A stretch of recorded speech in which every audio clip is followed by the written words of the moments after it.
Ассаламу алейкум. Мына видеом келіндерге арналады. Бүкіл мұсылмандардың келіні, тек қана қазақтың, өзбектің демеймін, бүкіл мұсылмандардың келіні. Не үшін екен, қазір өздеріңіз түсінесіздер. Маған бір қыз жазыпты. Ассаламу алейкум, Айнұр, қалыңыз қалай? Сіздің инстаңызды Алла жіберді маған. Мен өзім осы айдың 11-нен бастап Алланың 99 есіміне зікір айтамын. Салауат, истихфар айтамын. Аллаға мыңда шүкір, зікір айтқалы жүрегім тыныш дейді, миым тыныш дейді.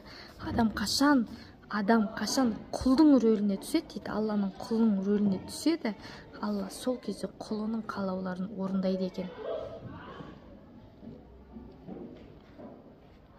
Қашан құлын орындайды екен. Осы 20 күнде тәкаппарлығымды сындырып келе жатырмын.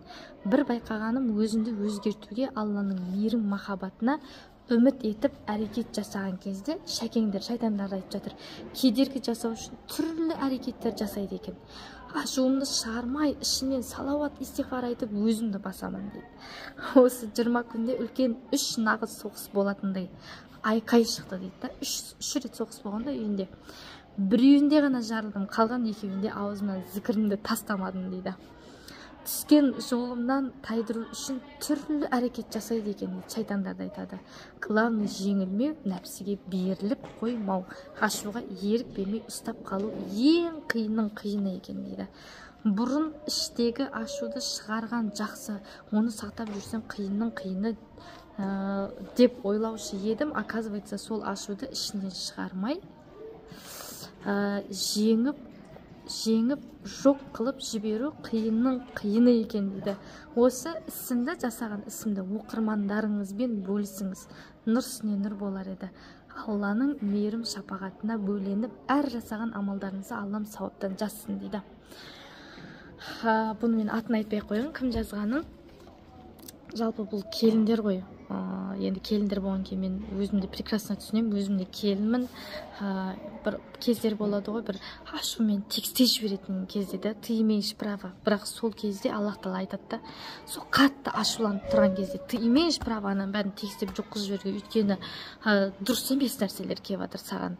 Сол кезде сол нәрсені біліп, көріп тұрып, Аллах Тағалаға, я Аллах Тағала, мен сен үшін сабыр қылдым деп сөзді үндемей истихфармен салауат зікірді айтып қойсаңыз, Аллах Тағала сол адамды бар ғой қатты жақсы көреді екен. Сөйтіп соның дәрежесін бар ғой иман жағынан бірден көтеріп қояды екен. Сондықтан қатты ашуланған кезде текстеп жібермей барынша истихфармен салауат айтып үндемей жүруіміз керек. Не үшін ондай сынақтар келеді, келіндер именно не үшін сондай сынақтар келеді? Маған кеше бір ене жазып жатыр, келіні маған ұрсады, айқай шығарады дейді да. Ашулана береді, ұрса береді дейді да. Үйде отырды 3 жыл бойы, үйде отырдым, мен шашадым деп айтады дейді жаңағы. Енді декретте отыр ғой енді. Соны мен айтып жатырмын да, апа, біріншіден үйде отырған әйел адам бүкіл ана негативтің бәрін көреді ғой күніге де. Сөйтіп ішіне жинала береді. Сол үшін кішкене жұмысқа шығам деп жатыр дейді да. Соны жұмысқа шығарыңыз деп жатырмын біріншіден. Екіншіден адам өз-өзін жаңағыны айтып өттім, ұстап қалу керек та. Қатты ашуланбай, нервничать етпей, мына жұмысқа шыққан кезде адамдармен ойын бөлінеді, азынан кешке дейін. Әр адамды көресің.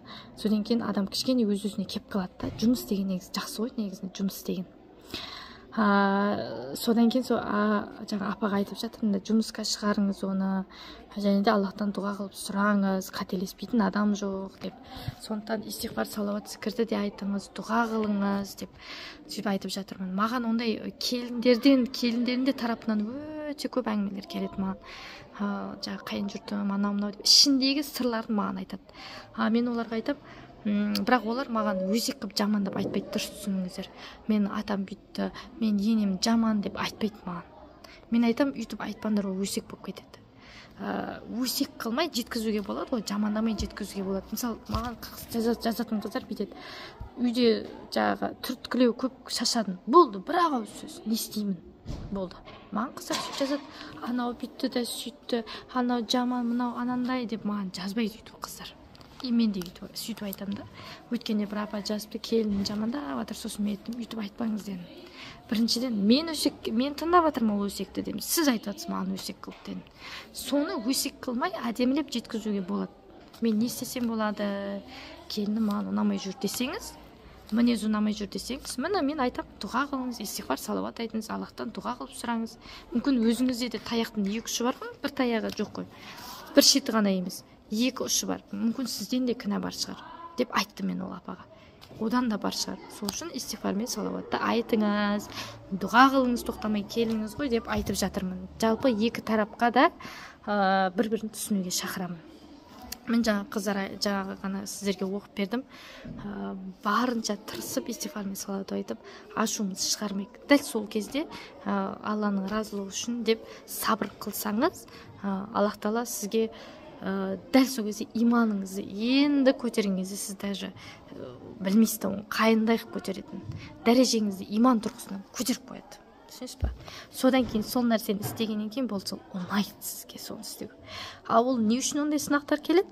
Потому что бұл өмір сынақ. Сол үшін тоқтамай келе береді. Аузубилля, шайтаннан келеді ол.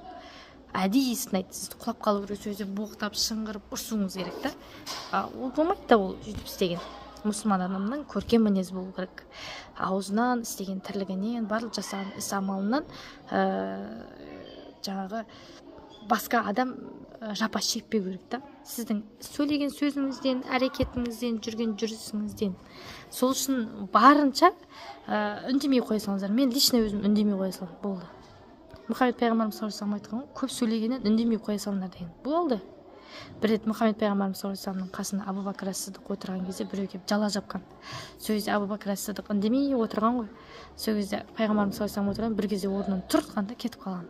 Сөйткен Абу Бәкір ас-Сидиқ айтады ғой, Абу Бәкір ас-Сидиқ жоқ, ондай емес деп ана кісіге жауап берген кезінде Мұхаммед пайғамбарымыз саллаллаху алейхи орнынан тұрады да кетіп қалады. Сөйткен Абу Бәкір ас-Сидиқ сұрайды ғой, қарап күліп отырған едіңіз маған, тұрдыңыз да кетіп қалдыңыз мен жауап берген кезде, не үшін деген кезде Мұхаммед пайғамбарымыз саллаллаху алейхи айтқан екен, сен сөйтіп біреу жала жауып отқан кезде үндемей отырғанда періштелер сен үшін жауап беріп жатқан еді оған дейді. Ондай емес, ол өзіңе болсын сол нәрсе, жаланың бәрі өзіңе болсын деп жауап беріп жатқан еді. Сен үшін періштелер сол адамдарға дейді. Сен қашан мен ондай емес деп айтқан кезінде періштелер қашып кетті де шайтандар келіп қалды дейді. Шайтан отырған жерде мен отырмаймын деген екен.